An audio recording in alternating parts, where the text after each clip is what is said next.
this is what I think other people think of me. And he was like, so what? Yes. And I think it's a little bit of that, you know, when you get older and you start being able to not give a fuck about what other people think. That's right. But having someone else's permission to do that. That's right. And then suddenly I was like, well, what is the worst thing that happens if someone says no to me, or if someone sees me cry, or maybe they might learn something about it. And then it was just like this freedom of being who I want to be. What? This is the only one I know. Like, I thought this was it. And then learning that, you know, Ngāti Toa were guardians of the haka, and where it came from and how much of a treasure it is to them. So then approaching them for permission and just understanding the process of like, it's not for everyone, like this belongs to them and it's very important to them. So understanding the process of being able to use it and do it respectfully and get their guidance on how to teach other people the actions and the words. And it was a big process. I think it's better and braver to not do something than to do it for no meaning. Crying's good. It is good. Yeah. And I'm very much an advocate for not trying to hide your emotions. Yes. I think it's definitely been like, I think probably a generational thing as well, where it was like very much like, you can't be that person, particularly in like a professional industry. You have to be like stoic, and you have to be like hard to be a leader. Yes. And you have to like, you know, just hide it all, and you can't make genuine connections with people. Yes. And I'm like, nah, that's fucked. Like, you have to be who you are. Yes. And I'm an emotional, passionate person, and I cry over sad things, I cry over happy things, I cry over my toenails being the wrong colour. Like, really? Yeah. But people should, like, and I lead with that. Like, when we started building our leadership team where I am now, I was very upfront, and I was like, I may cry in meetings, and you just need to be okay with it. Yeah. And then it was great because it opened up conversation, and people were then like, it's really nice that you put that on the table. One of the other leaders was like, I've always felt like this, but I've always tried to hide it. Yes. And the fact that I came out and was like, straight away, it's okay. I don't need comforting. I just need you to be okay that I have emotions, and don't try and fix them, but just don't put them into some kind of box that they don't belong in. Because you're comfortable, that is a comfort space for you to be in. And so people may feel uncomfortable with it because that's what we're being accustomed to, is you don't show emotions. I'm a guy brought up to be stoic. Yes. I had a mother who I love dearly. She's an amazing, beautiful woman. But we used to compete in equestrian. And it was first place, and second place is the first of the losers. Right. And you know, that was sort of the kind of, you know, you brought up to be tough and to win. And with that, emotion wasn't really part of it. And so it has been a journey for me to experience emotions and to be emotional. And have you always had it, or have you had to sort of become or find that state, or to? I had to find the comfort with it, because I think you do tend to put what other people's feelings are onto yourself. Yes. And so people being uncomfortable with it, I always tried to hide it. Yes. And then I had a great therapist for years, and I would go to him and I'm like, I'm a 40-year-old woman who cries in meetings, and he's like, so what? Yes. And I was like, what do you mean, so what? And he's like, what's the bad thing about that? And I was like, well, people think I'm weak and they're judging me. And he's like, but what if you tell them that you're not weak and that they shouldn't judge you? And I was like, can you do that? Like, can you just tell people that this is who I am and just accept it and be okay with it? And he was like, why wouldn't you? Yes. Yeah. But like, you know, 40 years of being like, I shouldn't show that kind of emotion in public, and often I showed the wrong emotion because it was more acceptable to be angry, or it was more acceptable to be tough than it was to show how I really felt. And so it's been very much like a growing up journey to go, the soft emotions are also okay. Yes. And they are like a form of strength and leadership. Yes. And now I talk about it to other people, and you'd be surprised how many people are like, yes, I want to be like that, and I want it to be okay. And but there's still like, I still get people who are like, I need to hug you or touch you or pat you. It just helps you relax, and it's going to be okay, Emma. Yeah. And I'm like, no, I'm fine. Yeah. And great, like one of our owners of our business came to me because she struggled with it because she's quite a stoic woman. Yes. And she said, how do I know the difference from when you're just being emotion and when you're genuinely upset? And I said, oh, well, you will know. Like, sometimes tears will come. I can't help it. It's just how I show anxiety, compassion, all those things is with tears. But when I'm genuinely upset, like I'm upset like a normal person, like my body language shows that I'm upset, I'm crying probably uncontrollably. But it's a funny thing for me, human behaviour, about the need to, the pat is what gets me, that people want to go like, it's okay. Yeah. And it's like, it's also okay for you to just keep talking and acknowledge me, do you need anything, but don't like make a big thing out of it. Like, it doesn't need to make a big song and dance out of it. Yeah. How old were you when you got the therapy? The therapist sort of like, because it seems like this was quite pivotal when you had that session or sessions, right? And you discovered it's actually okay to, in fact, it's powerful to be emotional. In fact, it is extremely powerful to become emotional. I mean, it's been a long journey. I grew up with a lot of mental health issues, a lot of family issues that I never dealt with. Yes. And I just pushed aside. And then probably, say like 8 or so years ago, I had a big life change, sold our business that we'd had for a long time, had my whole personality wrapped up in that, was losing my marriage, was just completely like lost, didn't know who I was, what I wanted to do. My whole identity had been wrapped in what I did for a living. Yes. And then suddenly when I didn't have that anymore, by choice, but I still didn't have it, I just didn't know what to do. And I chose to save my marriage. And so we went to couples counselling with the most random counsellor I've ever had in my life. But he literally changed my life. And I have friends who'll be like, I don't know what he did, but he was like the best thing that ever happened to you. Walked into this like older man who was like half lying down with like sneakers on and kind of like his hand tucked into his pants. And I was just like, what is going on right now? This is never going to work. Yeah. And he was amazing. He was patient with me, and we worked through so many things, and just a lot of big lessons came out of it and changed my whole life. Yeah, great. Was it his sort of persona, the questions he asked? I think and he'll laugh about it because he says I fought it, but he knew from the start what he was up against. Yes. So like on a weekly basis, I would tell him to fuck off and that I didn't need his help and I knew what I was doing and all those things and blah, blah, blah. And, I didn't need a cuddle and light a candle, which he never did. But I would push away, and he was very patient, and he was just like, okay, maybe think about this. And then he would just like put little things in until we had big breakthroughs. And then it was just, So I don't need this, but I keep coming back every week for more. Yeah. And I knew that I needed it, because otherwise I wouldn't have gone. But I did. I wanted to have nothing be a problem. So I was like, I don't need fixing. Everything else is about other people and not about me. Yes. And then I was like, well, actually, I'd quite like to talk about this. And then it was just unpicking it bit by bit. Yeah. And then things like that, just being like, this is what I think other people think of me. And he was like, so what? Yes. And I think it's a little bit of that, when you get older and you start being able to not give a fuck about what other people think. That's right.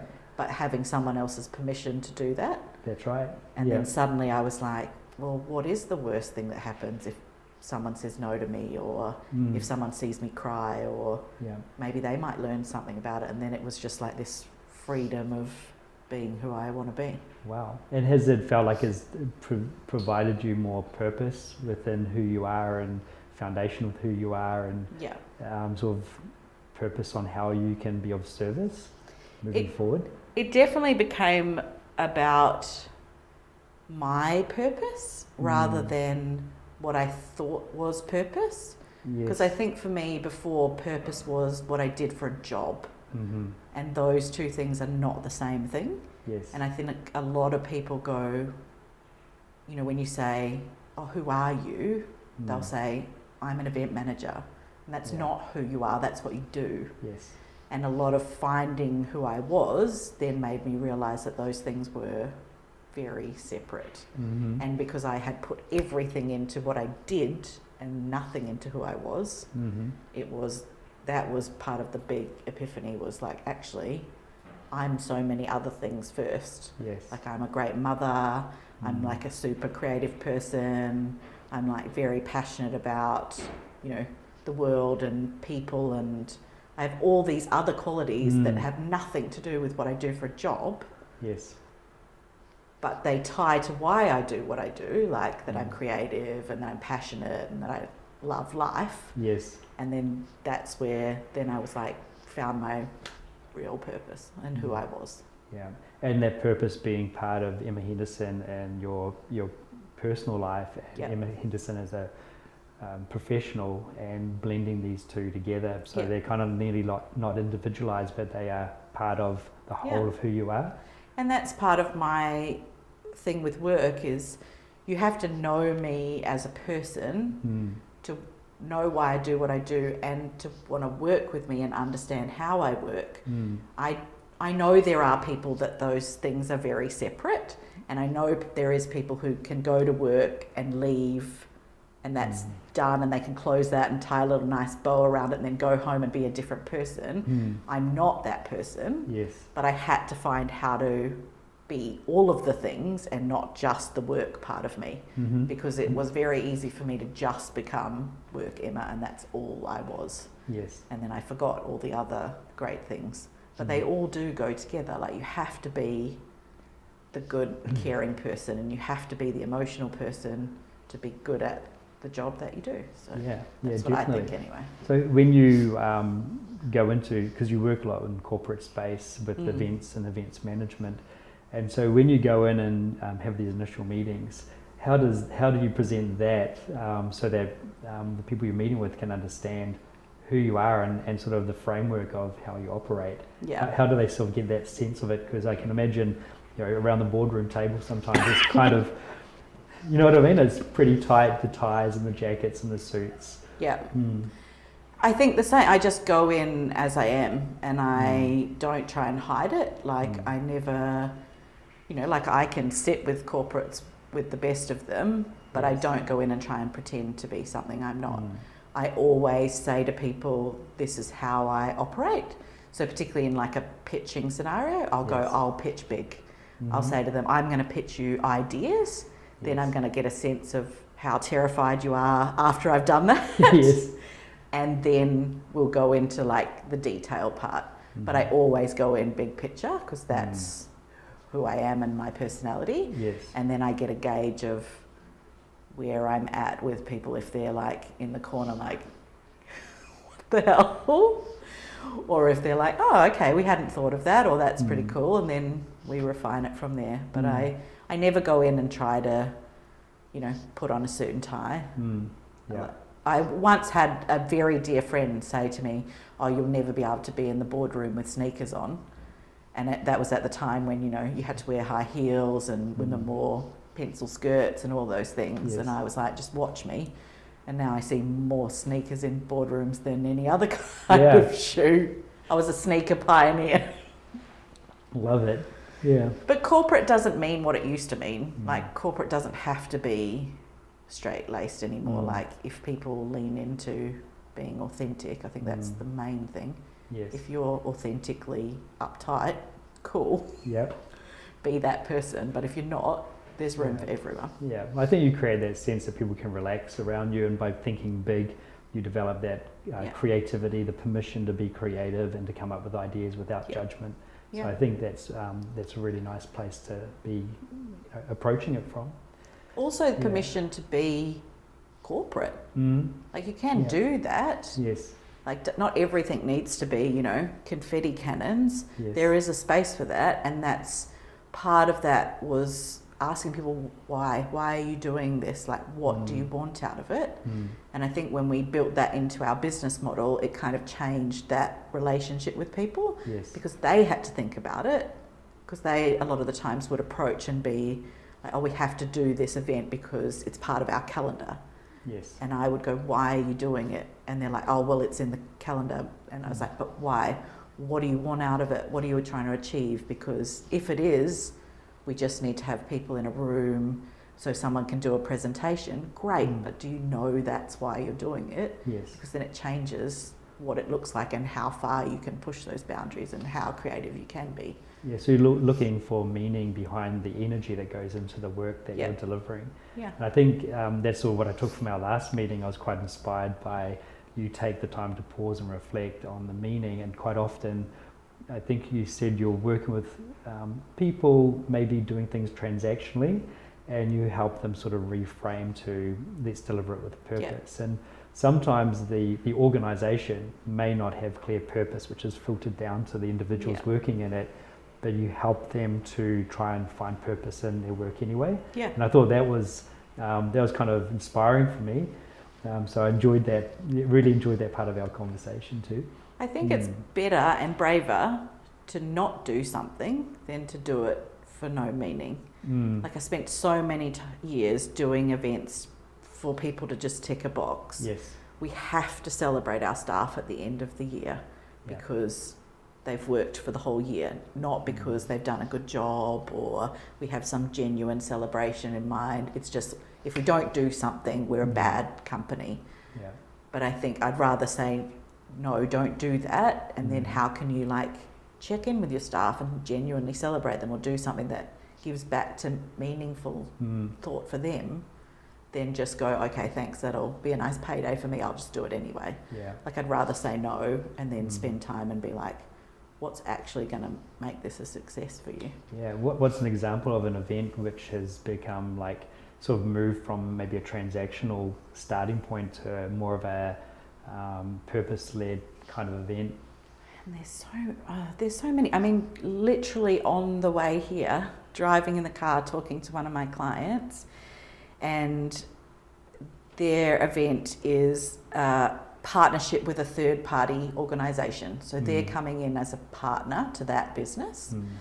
And, you know, there's a plan for them of why they're there. And part of the very first part of the plan is we need to be there so people see us. Yes. So it's, you know, brand awareness and visibility and just to blend in, kind of like, we're here, we're not threatening, we're part of your community, make them feel trust and safety. And then the next year is now that you trust us and know us and love us, that now you need to learn about us and know what we're doing. And then once you've built all of that in the third year, then you can be like, okay, now we can tell you about our products and services. And it's not just like go in with the like, we're here, we're selling, and getting people to understand that it's a journey. And that one has been like a learning for them of like, how do we show up genuinely and how do we like restrain ourselves from just going in with a sales pitch. And not everyone understands it, and some people are like, why are we doing this? And we're like, look, this is what you've got from this, and this is the feedback that you got, and now this is other people are now showing up who've never shown up before because they saw you doing it authentically and without being that guy. Yeah. So that's a great example. Like, you know, it's a patience thing with some people, and then it does take time, and not everyone is ready for that in their lives. Yeah, and sort of you taking your authentic self into the work you do and looking for authenticity in the work that you deliver. Yeah. And then you're opening up the opportunity for authenticity in other people within that work. It changes the people who approach you as well, because they see more purpose in what you're doing. So we do get approached for things that other people would have probably turned away from or said, you know, it's too hard, particularly in the, you know, not-for-profit or charity space, because you have to have a bit of purpose to do those kinds of events. Yes. So we have done, we did the world's largest Haka, which was, you know, a massive undertaking. And if you're not there for the purpose, that kind of event would kill someone. Like it was Yes. one of the hardest things I've ever done in my life. Yep. But it had a purpose, and we were there for a reason. Yes. And so when you are in those tough spots, you just lean back into that and you go, this is why we're here, this is what we're doing it for. Yes. And you just keep going. Yeah. Was that Eden Park? Yes. Wow, that was huge, right? How many people were in the Haka in the end? 6,400 and, I want to say 67, but I shouldn't say the wrong number. Yes. Over 6,000, but 11,500 people at the stadium. Yes. It was pretty much like a life-changing moment, one of those things that, you know, in your career you'll never ever forget doing. Yes. Just even thinking about it, like I still get goosebumps, and I can remember the sound and seeing all the people together, and it's like the perfect example of a purpose-driven event. Yeah. It was there for a reason. We got a great outcome from it. The tool was the event. You know, Yes. we were setting a world record, but ultimately we were raising money for an amazing charity, and we raised nearly $500,000 in funds and additional funding support that they got. So amazing. it was very cool. And who was the charity? Rakatoti Music Therapy Trust. Okay, fantastic. So they were celebrating their 20th anniversary. Change of government meant they had lost a lot of their funding. Yes. And they were at very real risk of shutting down. And they're, you know, one of those unique charities that unless you're living it and you need it in your life, you don't really know that they exist or what they're doing and how amazing their impact is for a lot of people. You know, they have people who've been going there for 20 years. So they were children when they started, and they're adults, and music therapy into their life changes it. It's like, I was lucky enough to go and be part of a session with a young man, and his mum said to me, like, it's his favourite day of the week. Like, he lights up and he's like, it's his expressive time. And, you know, having talked about what we talked about and knowing who I am, knowing that creative outlet was like giving someone communication skills and joy in their day and something to look forward to. It was like the ultimate worlds colliding. Perfect. You loved that project, and what a success it was as well, eh? And we stay in touch now with the charity. You know, like we talk to them about what else they've got going on. Wherever I'd be able to help them, I would. Yes, yeah, beautiful. And that's a big challenge for charities in this climate, is fundraising. And so events is quite a powerful way to engage audience, show impact, generate funds, grow connections, because I imagine there's 6,000 potential new connections to reach out to ongoing and build education and relationship.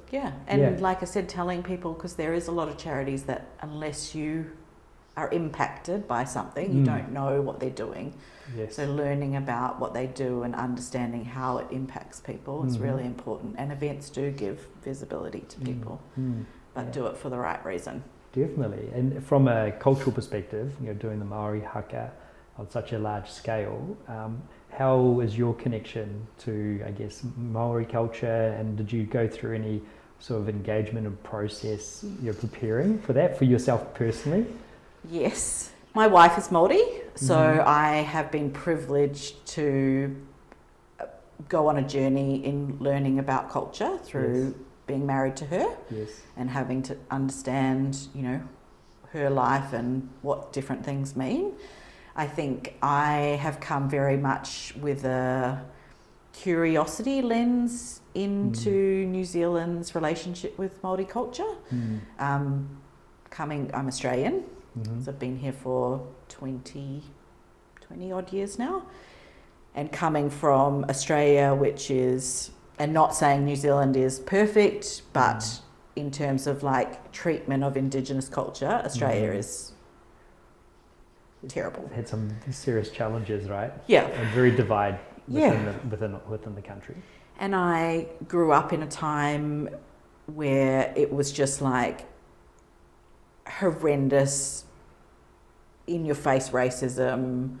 You know, like even within my own family, I saw, you know, like I have family with police and prisons background, and just the hate for Indigenous culture, and it wasn't in my nature to feel like that about people. And then when I came to New Zealand, yes, again, a long way to go, but, you know, that people used te reo in every day, Yes. like, you know, just in normal sentences. And, you know, there was learning for my kids in school, and they got to learn the language and they got to learn the stories and the culture. And I thought of my own childhood, and I was like, I know one Indigenous story, and I, as an adult, learnt a couple of words, but we weren't taught things.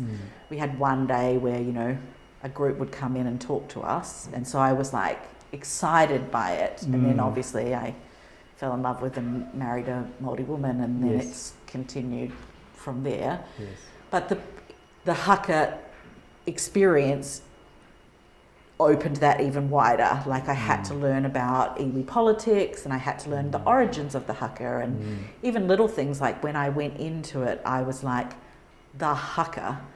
And Dame Heniwihi, who we worked with on the project, was like, no, I just need to stop you and say it's not the Haka, it's a Haka. Okay. And I was like, what do you mean? And she's like, there's hundreds of Haka. They all mean different things. And just because the All Blacks have shown the world this Haka, it's very much not the Haka. It's a Haka. Yeah. And so then that was like, to me, little Australian girl, like, what? This is the only one I know. Like, I thought this was it. And then learning that, you know, Ngāti Toa were guardians of the Haka, and where it came from and how much of a treasure it is to them. So then approaching them for permission, and just understanding the process of, like, it's not for everyone. Like, this belongs to them and it's very important to them. So understanding the process of being able to use it and do it respectfully, and get their guidance on how to teach other people the actions and the words. And it was a big process. So I learnt so much, and I have so much more respect for particularly protocol now around, like, you know, don't just tick a box and go, oh, you know, we need to have an opening at our event. We'll have a mihi and someone will stand up there. Like, why are you doing that? And who are you going to talk to? And do it properly. Like, have respect. Yeah, you've fallen in love with the culture, and you put meaning behind the culture and what you do, and how the event came together. And I think it's a privilege to learn other people's culture, and I feel privileged that I've got a little part of it in my life. Yes. And that I get to go on the marae, and I get to, you know, see hui in action and understand process. But I have a long way to learn. Like, one day I would love to become fluent, and my wife's on her te reo journey, and be able to support her, and even just learning about, you know, her learning her whakapapa and things like that. I think it's such a privilege to be able to witness that and be a part of it. And I think it's really special, and I wish other people could look at it like that and think how amazing it would be if we all learnt a little bit of each other's culture. I think so, and I think it's really nice to respect that we're multicultural. And, you know, at a political level at the moment, I'm seeing that, you know, there's this drive to create a single culture, but it's actually recognition that, you know, New Zealand, Aotearoa, is a multicultural nation, and we can deliver the best for each other and with each other by understanding this at a deeper level. Yeah. And it brings so much richness to everything. Like, how boring would it be if we all just did it our way? Like, imagine if everyone just thought about other people for a little bit and did something that, you know, created purpose for everyone, and not just went like, this is the only way to do it. Definitely. And that's part of what, you know, way back on the start of this roller coaster, when we talked about showing up authentically, it allows other people to learn about you and to see who you are and learn a little bit of insight into your personality. And that's the same with learning about other people's culture. Yes, yeah. We have gone a full, like, gambit of many different... Doing very well. A couple of years ago, about 2 years ago, I came to meet you at the agency. And I think you're working in the creative content creation space at that point. And I was interested at that point of creating a podcast, but I had a huge fear of cameras. And we had a conversation around that, and I thought it'd be a good idea to start on LinkedIn and create videos on LinkedIn. But I was really nervous about it because I felt like the camera sucked out my soul. Do you remember the advice you gave me back then? I'm sure the clean version of it was just do it. It really was. Just get in front of it and suck it up and do it. If you never do it, you'll never know. It's just the same as what's the worst thing that could happen? Look at you now. Yeah. What am I, number 4 podcast guest? Yeah, that's correct. Yeah. You've got videos on LinkedIn all the time, putting out great content. That's absolutely, yeah. And if you just sat there worrying about it for 2 years, none of this would happen. So thank you for the inspiration and thanks for the worries. difference you make in people's lives just by letting them know it's okay to be you and to be out there and just to, you know, get in and do it, be, you know, repetition and you grow from it. And I like, you know, it's not to say that I have the golden ticket and I know what I'm doing. Like, I still get terrified about everything. I still second guess myself, you know, like I found the things that I'm comfortable in. So we always still as humans like go towards comfort zone where we're like, this is where I won't get hurt and this is where I'll feel safe. But every now and again you got to dip your toe out, otherwise you'll just end up back in that little bubble all the time. So try something new. The same with me with LinkedIn. I was like, and I scrolled back through all my posts recently to see like where I started and who I'm trying to find myself, and I was terrified. I was like, what if I say something wrong, or what if people don't like my post, or you know, what if no one sees it? And then I was just like, right, to make myself happy and talk about shit that I'm interested in, and then maybe other people might be interested in it, and then it's grown from there. I really enjoy your LinkedIn. It feels very authentic. You put in there things about your work and also your life, and I can see how they sort of merge into each other. But I recall, I think it was about 2 years ago, you had a different colour hair.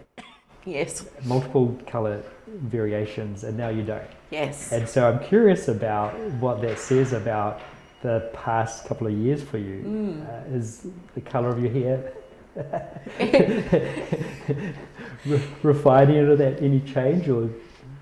It's an interesting conversation, and it's one that's come up a few times recently, because again, it became that I was known as that person. And I think it kind of made me, when I started not doing it, or I was, as some people say, a bit more tame and I went a bit more natural, people would be like, oh, we know you as the purple hair lady. Yes. Because for a long time it was purple, before that it was pink, and it went through different phases. But for a long time it was purple, and people were like, oh, we don't know you without your hair. And I was like, well, that's not who I am. Yes. And then it's also been that part of me becoming more comfortable in myself, because my friend called me out on it, and she was just like, black and white. She's like, it's a mask for you. Yes. She said, you're hiding behind that, you know, you're this big creative person, so you have to have bold and bright hair. Yes. And she said, what if you don't have that? You're still that person. You're still the big creative person. And I was like, oh, okay, call me out. There's a challenge in that, right? Yeah. Becoming even more authentic and comfortable in your own self. Yeah. And who knows, I might do it colourful again, but at the moment I'm embracing my grey. It's coming through thick and fast. Grey in there. There's a lot, trust me. Yeah, I own my grey naturally. Yeah. And that's part of who I am as well. I'm like, I'm getting older, I'm becoming, you know, maybe wiser, but I'm just becoming comfortable in my skin, and it's part of that, of knowing who I am now, and just being like, although my wife keeps telling me she's not sure about the grey hair. Yeah. It's like, what if you look old? And I was like, well, I am old, so what if I do? Yeah, you age beautifully with grey hair, I'm sure of that. I'm hoping that I can have cool grey hair. So I was like, even if it's all grey, it'll still be a cool haircut. So, I think so. Yeah. But one day I might get sick of it and make it purple again, but who knows? It's part of the mystery. Talking about fear, what's been one of your biggest fears in life that you've had to face and work through, maybe overcome or still work on? And what are the lessons that's taught you through life? My biggest fear has been being a mother. Being a mother? Yeah. Yeah? It was the thing that I was the most afraid of in my whole life. And, you know, like, I've probably done some pretty scary things out there, and most people wouldn't go like, oh, I'm terrified to be a mum, but I was so terrified I have a very bad relationship with my mother, and my fear was always like, what if I fuck up my children? That's right. What if I am bad at this? And like, what if one day they turn around and don't love me? And so I just had this like overwhelming, like paralyzing fear of being a bad mother or getting it wrong or not doing what's right by them. Yes. Luckily for me, that paralyzing fear made me be the best version of a mother that I could be. Yes. And I have phenomenal, amazing humans that I've created. And I'm like very proud of where I've come, but I still look at it and go, wow, I could have gone so wrong. Yeah. And that's always been like, I just still have this like, everything that I'm guided by is like, I don't want them to ever feel about me like I felt about my mother. And I'm just like, that would be my worst fear come true. Yes. Yeah. But I've also created, particularly my daughter, she is like mini me. Like she's like someone cloned me and then sent her out into the world. I saw a post recently on your LinkedIn with your daughter, and I think she just achieved an award in hospitality, and it was a really nice message. And the post sort of started out talking about someone who inspires you and who you really enjoy and take energy from. And it was only when I got to the bottom that this is my daughter, and I thought this was just such a beautiful connection that you both have. Both of them inspire me all the time. Like I'm forever just like in awe of how free they are, because obviously I tried to do the opposite and encourage them to be who I have now found myself being. I didn't want them to have to go through the 35-year journey to find themselves. So I always like pushed them to just be authentic and be who they are. And now I look at them and I'm like, imagine the power of knowing that at their age. Like my son's 19, yes, my daughter's 22. Like imagine how cool it would be if I knew who I was back then, like all the things that I would have done and not been afraid of. And I see them, like my son, at the moment he's just started, he did his first year at university, and he came to us and he's like, it's not for me. And I did the ultimate like mum thing where I was like, no, you have to give it a go, like, and then I was like, why are you doing that? Like, that's what you hated other people doing to you. And I want him to find himself, and the fact that he's strong enough to just come and go, this is not me already. Like I would have bloody spent 10 more years at uni and gone, oh, I have to keep doing it. And he's like, no, I'm going to try this. He has also discovered hospitality. Yes. And they're both naturals at it. And he's just smashing his new job, and his bosses love him. And then when I had my fear, it was my daughter who turned to me and she was like, Mum, this is because of you. You made us like this. Yes. And I'm like, oh, yeah, okay. Take some responsibility there. Yeah, she called me out on it completely. She's like, you put this passion in us to go and do what we wanted to do. We both have found the same love that you have for this.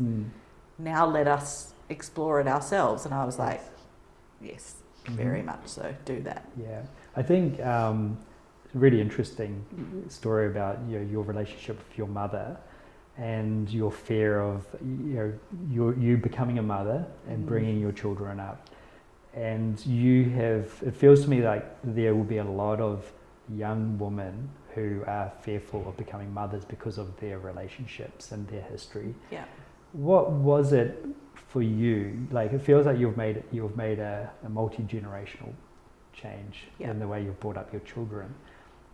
What was it for you, and how did you go about changing who you are and how you turn up when you had a history which was different? You had to learn a new way of being. I don't know if I can like pinpoint. It definitely was wanting to break the cycle and make something different.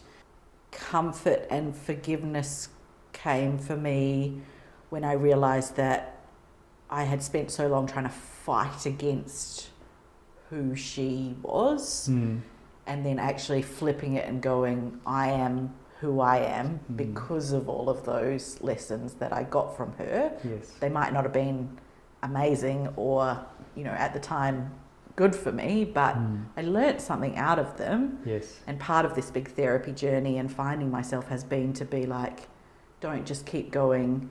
That's the broken part of me. Go, I am better because I went through that and I came out the other side. Yes. And that's what I want my kids to have as well, but from the positive side, that they're learning from someone supporting them and lifting them up, and that they already know who they are. So it's hard. It's really hard to not live in the misery and just like poor me yourself. But when you can come out of it and go, like, not, it's hard because I don't want to say if I didn't have that, I wouldn't be who I am, because I don't want to wish any of that on little me or anyone else. But you have to then go, well, I did have it, accept that, and now know why I'm better because of it. Yeah, that's Did beautiful. that answer your question? It certainly does. It certainly does. And I feel that your emotional being is just like a beautiful processing unit for being who you are. And it all ties together, you know, like supporting my children to find their purpose, not having my purpose like I had someone else's purpose, like forced on me, like this is who you need to be, this is what will make us happy, what will make someone else proud, and then realising you need to make yourself proud. Finding what I loved in life and my career instead of being told a pathway to go on, like it all goes together. Like you know, your life is a journey and it all takes you somewhere, and mine's taken me here, and it took a long time to get there, but you know, when you come out the other side you can look back and go, oh, it all makes sense now. Yeah, well, my father always says, Brenden, it's not about the destination, it's the journey. And I kind of meditated on that once, because I was always just forward thinking about where I'm going, where I need to be, and it's probably part of that competitive nature I was brought up with. Yeah. But then when I kind of like understood it's not about where we're going, because we're all going to die, and we don't want to rush getting there. It's about enjoying the now and the moment, and the process of moving through it. And how good is it when you enjoy it authentically and knowing who you are, like knowing what you're doing and what you're here for. And everyone's still got learning to do, but it's made a big difference to me. Yeah, great.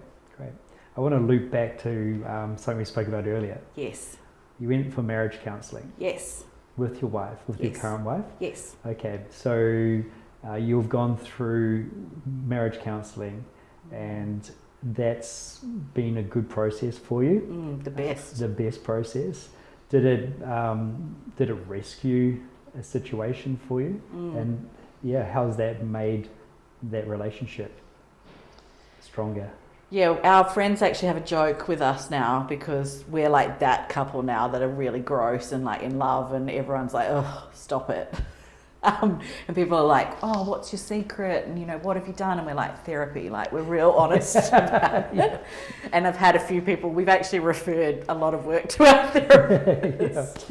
But I'll tell you what happened. And it's, again, it's one of those things that you go, it's a funny story now. We ran our business together.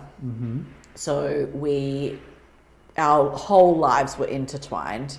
We're both very strong-willed women. We're both very determined. We both were right fighters. So it wasn't what the argument was about. It was about who was right all the time. So we were constantly butting heads. And then business stress. You know, you own your own business. You know what it's like. It's your whole life depends on... It's make or break. Yep. Your family and your home and all of those things are connected. So a lot of stress.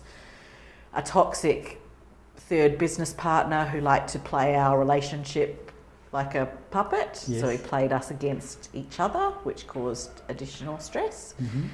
And it was that decision where it was like, right, we're selling the business. We chose so that we could save our relationship. And agreeing that was part of the problem, but not the only problem. And then when we sat in front of this therapist that we had in our very first session, and he's like, right, we're not fucking around. You're here for a reason. He's like, this is your choice. you're not leaving this session until you make a decision. I'll either help you break up amicably and it's done, or you fight and you stay together. Tell me right now which one it is. Wow. Yeah. That's such a deep question. Because that really makes you think, do I want to be in this? And it's like, and is it worth fighting for? Yeah. And so we were faced by this man who's like black and white. This is the old fella like this. This guy. Who I love dearly, by the way. Yeah.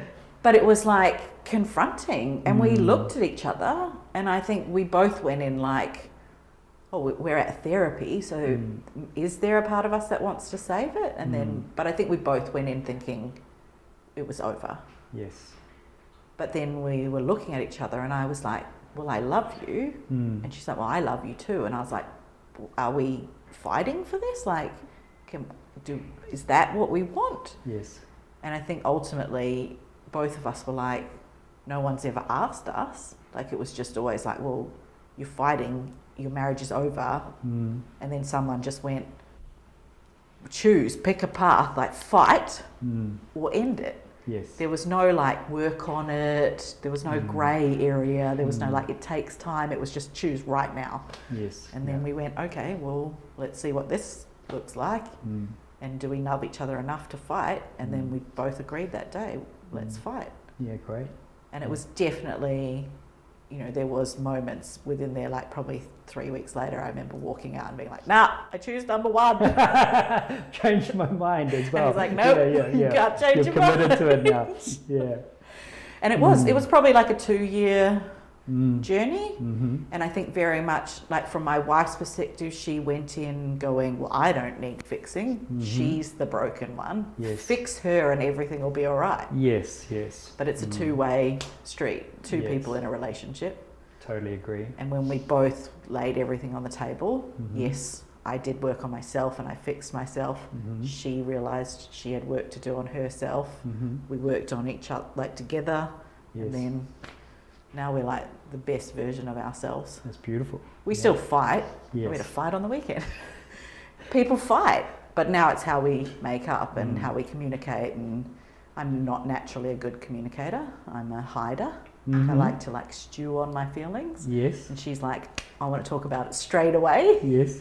I'm like, no, I need time. But we've learnt now, and we've got skills, and we are like, when you go, I don't need to be with you, I want to be with you, it changes difference, because you're not reliant on that person. You're there because you love each other and you want to be together. So, and now we're gross.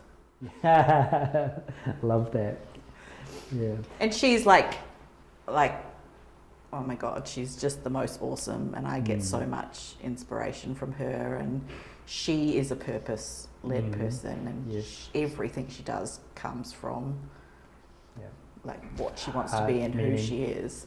And I'm like inspired by her every day, and I'm like her biggest cheerleader in the background. I'm like, yes, you can do that. Of course you can be a speaker. Of course you can be an executive. Of course you can be a leader of other women. And I think sometimes she's quite confident, but sometimes she does have the little like, ooh, and I'm like, nope, off you go. Yeah, we've all got that voice in us which is saying you shouldn't do that, you can't do that, what will other people think about you? And so we need each other to push us through that. Yeah. And everyone needs a little cheerleader in the background. Definitely. A lot of it's got to come from yourself. Yeah. But it's nice to have someone else who's feels going good like, when someone cares enough to like tell you you can do it. Yeah. You know? Like even today coming here, I was like, I'm going to be on a podcast. Like, what am I going to say? Like, what if no one wants to hear what I want to say? And she's like, of course they do. Like, you're awesome. Like, and then text me on the way, good luck with the potty. Like, you need that. Yeah, everyone needs a little cheerleader. Absolutely. Yeah. Through, I went for therapy, counselling therapy when my marriage wasn't working. Yes. And I got asked the same question as well. It wasn't so direct, but it was, I can help you go down this pathway of separation, or I can help you work on the pathway of, fixing your marriage. And I thought that was really interesting, because you do get to choose where you're going to put your energy, and then you can focus in the direction. And I remember when I went, it was because I couldn't work out my thinking. Yeah. And I couldn't work out my mind, which was an unusual experience for me, because all of my life I'd sort of I felt like I kind of understood myself and I could work through things systematically, logically, and all of a sudden the logic didn't work anymore. And so the therapy was about learning new tools on how to work through my thinking or my pathway. Is that how you found it? Like it was about tools that we're not given through a family, through life, that we can take on board and use. Yeah, I mean, no one teaches you how to be in a relationship, and I don't know in your situation, but in mine, I didn't have examples to look at or like use as a guide of, you know, like I had a mum who blew shit up, like, you know, she was in a relationship and as soon as it would get good, we'd be packing bags and leaving. Like I had that runaway example. Yes. No one teaches you the right way to do things. Same with being a parent. You don't get a handbook. Yes. So we're all navigating it ourselves, and it's okay to sometimes go, I don't know the pathway, or I don't know what the guidebook says, and use people who, you know, they're experts in their field to guide you. But ultimately, like the choice, it's still your decision. Like I could sit in my hate and misery for a long time and just be bitter and hate my life. I have a choice, and my choice was to deal with it, see how I could come out the other side, and get help from someone and get those tools. Like, and I'd done different kinds of therapy before, and I was very upfront with Rob about it as well. I was like, I don't want to listen to relaxing music and light a candle and have a cuddle, and like I want tools. I want you to give me homework, and I want to be better, and I want to learn, and I want you to show me what to do. So it's up to you which way you want to go, but I think we do need help more often than we'll likely admit. Yeah. So what's your advice if you had like one piece of advice for a relationship, what would that be for anyone who might be struggling in a relationship? One piece of advice. You can give me three. You can give me three if you like. And be there for the right reason. Like I said, don't be there because you need someone. Like don't be there because, you know, you're reliant on their income, for example, or you're reliant on them to make yourself feel better. Like be there because you want to be there. It's okay to it not work. Like, you know, I haven't been in one relationship in my life. Like some relationships aren't meant to be, and it's okay to walk away, and don't wait till you're completely lost. Because I think a lot of people just lose themselves in another person. Like you have to be yourself. It's two individual people together as a couple, not one couple. Because I think a lot of people, and I've done it, like you just become someone's wife, or you become another person's person. You're not, you're your own person, and you have to have your own life, and you have to have your own career, and you have to have your own loves and desires, and but then you come together as a couple, and because you're strong individually, you make a good couple. That's a real long one thing. I like that, because socially we're, you know, traditionally being, you know, led to believe that we should have one strong unit and that start and finish that way. I think what I take from that is it's okay for that not to always work out, and that's part of life learning. And we go through multiple relationships and we learn from them, which helps us to identify how we want to be in relationship moving forward. Have you heard that the story of like your three loves in your life? No. It's like your first one is your like first love, you know, the big feelings, and they teach you what love feels like and all that.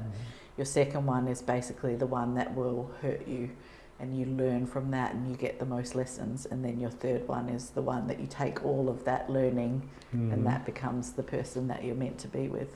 And I think that's a good way to look at it. Like, you know, everyone's with you for a reason, and just because it didn't work out doesn't negate what you went through. But I think when you do find the one that's, you know, you can be yourself and they can be themselves, but when you're together you're super strong. That is probably the person that you're supposed to be with. I've found that in my partner Jessica, so I'm just like so happy, you know, a journey again of many years and learnings and experiencing that, but I would say that's my third love. So very happy with that too. Yeah. And when I heard it, I was like, oh, that feels so right. Like it resonates with me that, and those 3 loves might be 6 different people because, we're not going to put a number on this, no, okay? You have that puppy love with people, and then I think like you feel it when you learn it. But we could have easily gone down a different path, and we just chose to be better individuals so that we could be good together. Yeah, fantastic. And thanks for the time today. No worries. If you were to wrap up, for our audience and share something, or if there's something you feel like you want to share from today's episode, what would you like to share? I think the bit that brought us together, the piece that has made me confident in myself, and that kind of pivotal moment in the journey for me is just finding who you are, whether that is, finding your purpose, finding your authentic self, whatever you want to call it. I think I just would ask people to think about what does that mean for you, and don't put it in a box of what you think other people want from you. If you're happy being the emotional person who cries in meetings, how do you turn that into a superpower? How do you just live who you are and care about what other people feel, but in a way that doesn't stop you from being who you are? And I think that's everything, all these stories and all the loops that we've gone on and all the different parts of your life, they all come to that moment where you have to make that decision about who you want to be and how you want to present yourself, how you want to raise your children, how you want to show up in a relationship, how you want to be seen at work, what you want to do with your career and your life decisions. They all come back to that, do you know who the hell you are? Yes. Because if you don't, you're just fumbling around in the dark. So stop wasting time and sort your shit out.